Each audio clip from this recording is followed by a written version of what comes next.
இன்னைக்கு தாய்லாந்தை பத்தி தான் பேச போறோம். தாய்லாந்துல மெயின் தொழில் எதிரானா செக்ஸ் தான், பாலியல் இதுதான் அதிகம். கிட்டத்தட்ட 12,000 பேர் இருக்கிறாங்களாம் பாலியல் தொழில் பண்றவங்க.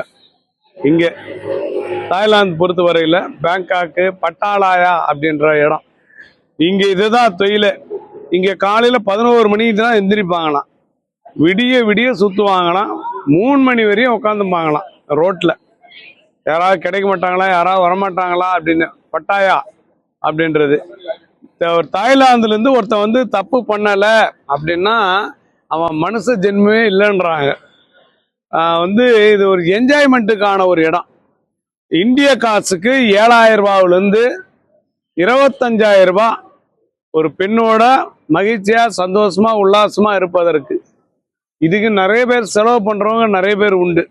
இங்க ப்ரீபெய்ட் மனைவி, ப்ரீபெய்ட் லவரு எல்லாமே உண்டு. பணம் இருந்தா இங்க குஜால் தான். அதே போல ஒரு ரஷ்யன் ஷோ ஒன்று இருக்குது.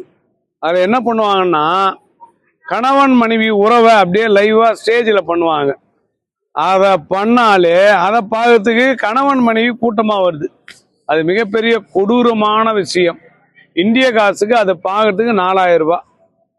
ஒரு ஆணோட உறுப்பு பெண்ணோட உறுப்பு அசால்ட்டா காட்டிட்டு போயிட்டே இருப்பாங்க.